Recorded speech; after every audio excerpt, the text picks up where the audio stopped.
काम में होते हुए होश का क्या स्थान और साधना हो सकती है? दो तीन बातें ख्याल में लेनी चाहिए। एक, होश कोई अलग प्रक्रिया नहीं है। आप भोजन कर रहे हैं तो होश कोई अलग प्रक्रिया नहीं है कि भोजन करने में बाधा डाले। जैसे मैं आपसे कहूं कि भोजन करें और दौड़ें, तो दोनों में से एक ही हो सकेगा, दौड़ना या भोजन करना। आपसे मैं कहूं कि दफ्तर जाएं तब सोएं, तो दोनों एक ही हो सकेगा, सोएं या दफ्तर जाएं। होश कोई प्रतियोगी प्रक्रिया नहीं है। भोजन कर सकते हैं होश रखते हुए या बेहोशी में। होश भोजन की करने में बाधा नहीं बनेगा। होश का अर्थ इतना ही है कि भोजन करते समय मन कहीं और ना जाए, भोजन करने में ही हो। मन कहीं और चला जाए तो भोजन बेहोश हो जाएगा।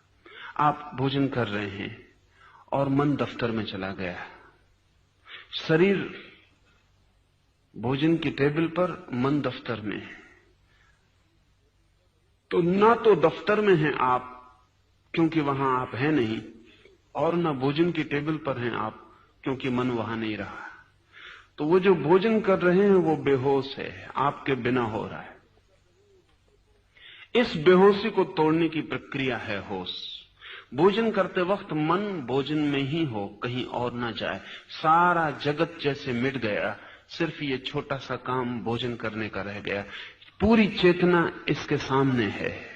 एक कौर भी आप बनाते हैं, उठाते हैं, मुंह में ले जाते हैं, चबाते हैं, तो ये सारा होश पूर्वक हो रहा है। आपका सारा ध्यान भोजन करने में ही है। इस फर्क को आप ठीक से समझ लें। अगर मैं आपसे कहूं कि भोजन करते वक्त राम राम जपें, तो दो क्रियाएं हो जाएंगी। राम राम जपेंगे तो भोजन से ध्यान हटेगा, भोजन पर ध्यान लाएंगे तो राम राम का ध्यान टूटेगा। मैं आपको कहीं और ध्यान ले जाने को नहीं कह रहा हूं, जो आप कर रहे हैं उसको ही ध्यान बना लें। इससे आपके किसी काम में बाधा नहीं पड़ेगी, बल्कि सहयोग बनेगा। क्योंकि जितने ध्यानपूर्वक काम किया जाए उतना कुशल हो जाता है। काम की कुशलता ध्यान पर निर्भर है। अगर आप अपने दफ्तर में ध्यानपूर्वक कर रहे हैं, जो भी कर रहे हैं, तो आपकी कुशलता बढ़ेगी, क्षमता बढ़ेगी, काम की मात्रा बढ़ेगी, और आप थकेंगे नहीं, और आपकी शक्ति बचेगी, और आप दफ्तर से भी ऐसे वापस लौटेंगे जैसे ताजे लौट रहे हैं।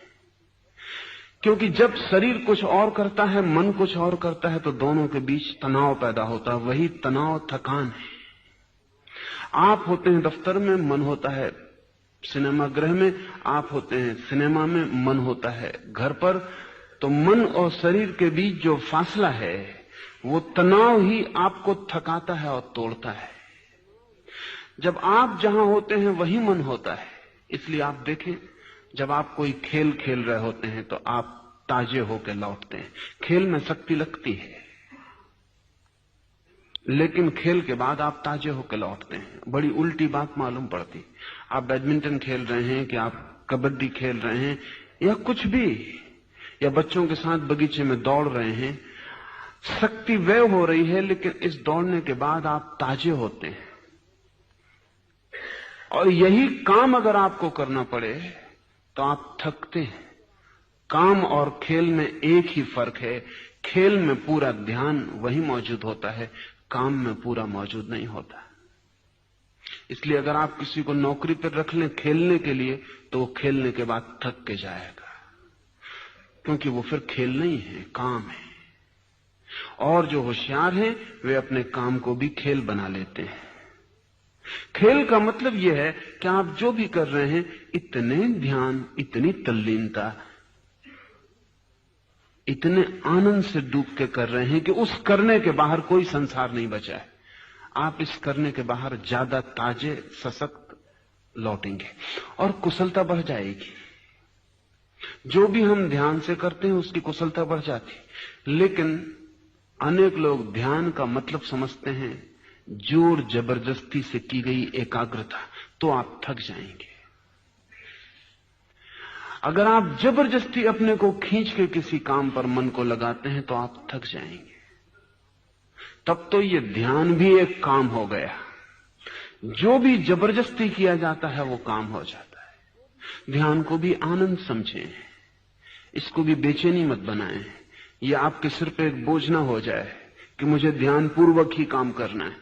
इसको चेष्टा और प्रयत्न का बोझ ना दें, हल्के हल्के इसे विकसित होने दें, इसको सहारा दें। जब भी ख्याल आ जाए तो होश पूर्वक करें, भूल जाए तो चिंता ना लें। जब ख्याल आ जाए फिर होश पूर्वक करने लगे। अगर आपने तय किया कि अब मैं काम अपना होश पूर्वक करूंगा तो आप कर पाएंगे आज ही, ऐसा नहीं है, वर्षों लग जाएंगे। क्षण भर भी होश रखना मुश्किल है। तय करेंगे कि होश पूर्वक चलूंगा, 2 कदम नहीं उठा पाएंगे और होश कहीं और चला जाएगा, कदम कहीं और चलने लगेंगे। उससे चिंतित ना हो, पश्चाताप ना करें। लाखों लाखों जीवन की आदत है बेहोशी की, इसलिए दुखी होने का कोई कारण नहीं है। हमने ही साधा है बेहोशी को, इसलिए किससे शिकायत करने जाएं। और परेशान होने से कुछ हल नहीं होता। जैसे ही ख्याल आ जाए कि पैर बेहोशी में चलने लगे, मेरा ध्यान कहीं और चला गया था, आनंद पूर्वक फिर ध्यान को ले आए। इसको पश्चाताप ना बनाएं, इससे मन में दुखी ना हो, इससे पीड़ित ना हो, इससे ऐसा ना समझें कि ये अपने से ना होगा, ये भी ना समझें कि मैं तो बहुत दीनहीन हूं, कमजोर हूं, मुझसे होने वाला नहीं है, होता होगा महावीर से, अपने बस की बात नहीं। बिल्कुल ना सोचें, महावीर भी शुरू करते हैं तो ऐसा ही होगा, कोई भी शुरू करता है तो ऐसा ही होता है। महावीर इस यात्रा का अंत है, प्रारंभ पर वे भी आप जैसे हैं। अंत आपको दिखाई पड़ा है, महावीर के प्रारंभ का आपको कोई पता नहीं है। प्रारंभ में सभी के पैर डगमगाते हैं। छोटा बच्चा चलना शुरू करता है, अगर वो आपको देख ले चलता हुआ और सोचे कि ये अपने से ना होगा, आप भी ऐसे ही चले थे, आपने भी ऐसे कदम उठाए थे और गिरे थे, और 2 कदम उठाने के बाद बच्चा फिर चारों हाथ पैर से चलने लगता है सोच के कि ये अपने बस की बात नहीं, या भूल ही जाता है कि 2 कदम से चलना था, फिर चारों से घिसकने लगता है। ठीक प्रमाद को तोड़ने में भी ऐसा ही होगा। 2 कदम आप होश में चलेंगे, फिर अचानक 4 हाथ पैर से बेहोशी में चलने लगेंगे। जैसे होश आ जाए फिर खड़े हो जाएं। चिंता मत लें इसकी कि बीच में होश क्यों खो गया। इस चिंता में समय और शक्ति खराब ना करें, तत्काल होश को फिर साधने लगे। अगर 24 घंटे में 24 क्षण भी होश सध जाए तो आप महावीर हो जाएंगे। काफी है, इतना भी बहुत है।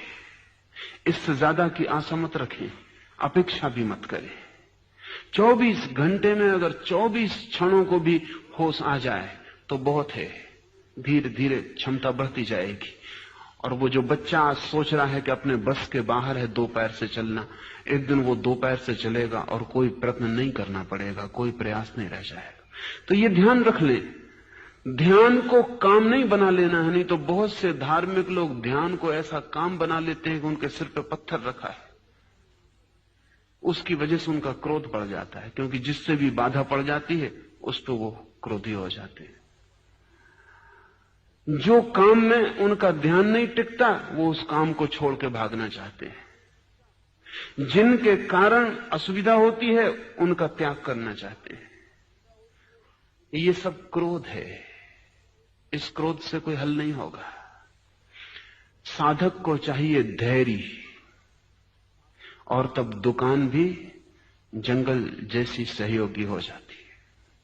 साधक को चाहिए अनंत प्रतीक्षा, और तब घर भी किसी भी आश्रम से महत्वपूर्ण हो जाता है। निर्भर करता है आपके भीतर के धैर्य, प्रतीक्षा और सतत सहज प्रयास पर। प्रयास तो करना ही होगा, लेकिन उस प्रयास को एक बोझिलता जो बनाएगा वो हार जाएगा।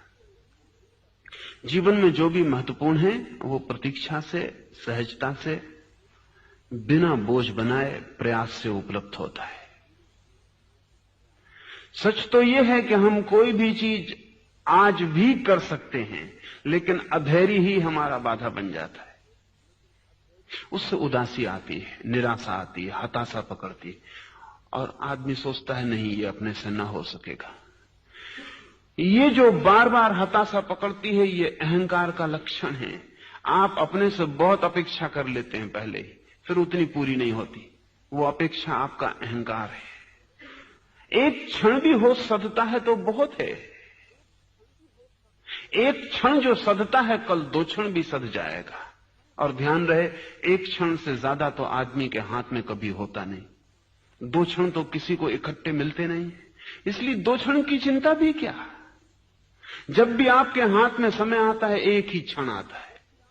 अगर आप एक क्षण में होश साध सकते हैं तो समस्त जीवन में होश सध सकता है। इसका बीज आपके पास एक ही क्षण तो मिलता है हमेशा, और एक क्षण का होश साधने की क्षमता आप में है। आदमी एक कदम चलता है एक बार में, कोई मीलों की छलांग नहीं लगाता, और एक एक कदम चल के आदमी हजारों मील चल लेता है। जो आदमी अपने पैर को देखेगा और देखेगा एक कदम चलता हूं, 1 फीट पूरा नहीं हो पाता, 1000 मील कहां पार होने वाले हैं, यहीं बैठ जाएगा। लेकिन जो आदमी ये देखता है कि अगर 1 कदम चल लेता हूं तो 1 कदम 1000 मील में कम हुआ, और अगर जरा सा भी कम होता है तो एक दिन सागर को भी चुकाया जा सकता है। फिर कुछ भी अड़चन नहीं है।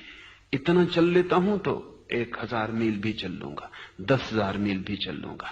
लाओ त्से ने कहा है, पहले कदम को उठाने में जो समर्थ हो गया, अंतिम बहुत दूर नहीं है, कितना ही दूर हो।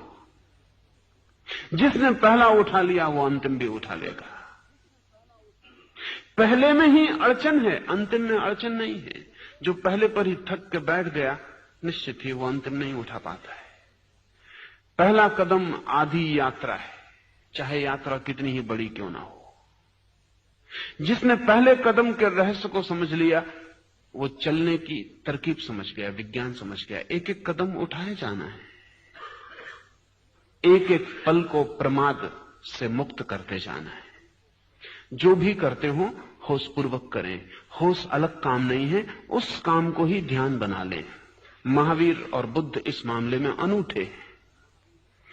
दुनिया में और जो साधन पद्धतियां हैं वे सब ध्यान को अलग काम बनाती हैं। वे कहती हैं रास्ते पे चलो तो राम को स्मरण करते रहो। वे कहती हैं कि बैठे हो खाली तो माला जपते रहो। कोई भी पल ऐसा ना जाए जो प्रभु स्मरण से खाली हो। इसका मतलब हुआ कि जिंदगी का काम एक तरफ चलता रहेगा और भीतर एक नए काम की धारा शुरू करनी पड़ेगी। महावीर और बुद्ध इस मामले में बहुत भिन्न है। वो कहते हैं ये 2 भेद करने से तनाव पैदा हो, अड़चन होगी। मेरे पास एक सैनिक को लाया गया था। सैनिक था, सैनिक के ढंग का उसका अनुशासन था मन का। फिर उसने किसी से मंत्र ले लिया, तो जैसा वो अपने सेना में आज्ञा मानता था वैसे ही उसने अपने गुरु की भी आज्ञा मानी और मंत्र को 24 घंटे रटने लगा। अभ्यास हो गया, 2-3 महीने में मंत्र अभ्यस्त हो गया। तब बड़ी अड़चनें शुरू हुई, उसकी नींद खो गई, क्योंकि वो मंत्र को जपता ही रहता। धीरे धीरे नींद मुश्किल हो गई, क्योंकि मंत्र चले तो नींद कैसे चले। फिर धीरे धीरे रास्ते पे चलते वक्त उसे भ्रम पैदा होने लगे। कार का हॉर्न बज रहा है, उसे सुनाई ना पड़े, क्योंकि वहां भीतर मंत्र चल रहा है। वो इतना एकाग्र होकर मंत्र सुनने लगा कि कार का हॉर्न कैसे सुनाई पड़े। उसकी मिलिट्री में उसका कैप्टन आज्ञा दे रहा है बाएं घूम जाओ, वो खड़ा ही रहे। उस भीतर तो वो कुछ और कर रहा है। उसे मेरे पास लाए। मैंने पूछा कि तुम क्या कर रहे हो, इसमें तुम पागल हो जाओगे। उसने कहा अब तो कोई उपाय नहीं है, अब तो मैं ना भी जपूं राम राम, भीतर का मंत्र ना भी जपूं तो भी चलता रहता है। मैं अगर उसे छोड़ भी दूं तो मेरा मामला नहीं है। अब उसने मुझे पकड़ लिया है, मैं खाली भी बैठ जाऊं तो कोई फर्क नहीं पड़ता, मंत्र चलता है। इस तरह की कोई भी साधना पद्धति जीवन में उपद्रव पैदा कर सकती है, क्योंकि जीवन की एक धारा है और एक नई धारा आप पैदा कर लेते हैं। जीवन ही काफी बोझिल है और एक नई धारा तनाव पैदा करेगी, और अगर इन दोनों धाराओं में विरोध है तो आप अड़चन में पड़ जाएंगे। महावीर और बुद्ध अलग धारा पैदा करने के पक्ष में नहीं है। वो कहते हैं जीवन की जो धारा है, इसी धारा पर ध्यान को लगाओ, इसमें भेद मत पैदा करो, द्वैत पैदा मत करो। ध्यान ही चाहिए ना, तो राम राम पर ध्यान रखते हो, क्या सवाल हुआ? श्वास चलती इसी पर ध्यान रख लो। ध्यान ही बढ़ाना है तो एक मंत्र पर ध्यान बढ़ाते हो, पैर चल रहे हैं ये भी मंत्र है, इसी पर ध्यान को कर लो। भीतर कुछ गुनगुनाओगे, उस पर ध्यान करना है। बाजार पूरा गुनगुना रहा है, चारों तरफ शोरगुल हो रहा है, इसी पर ध्यान कर लो। ध्यान को अलग क्रिया मत बनाओ, विपरीत क्रिया मत बनाओ। जो चल रहा है, मौजूद है, उसको ही ध्यान का ऑब्जेक्ट, उसको ही ध्यान का विषय बना लो। और तब इस अर्थों में महावीर की पद्धति जीवन विरोधी नहीं है और जीवन में कोई अड़चन खड़ी नहीं करती। महावीर ने सीधी सी बात कही, चलो तो होश पूर्वक, बैठो तो होश पूर्वक, उठो तो होश पूर्वक, भोजन करो तो होश पूर्वक। जो भी तुम कर रहे हो जीवन की क्षुद्रतम क्रिया, उसको भी होश पूर्वक किए चले जाओ। क्रिया में बाधा ना पड़ेगी, क्रिया में कुशलता बढ़ेगी और होश भी साथ साथ विकसित होता चला जाएगा। एक दिन तुम पाओगे सारा जीवन होश का एक दीप स्तंभ बन गया, तुम्हारे भीतर सब होशपूर्ण हो गया है।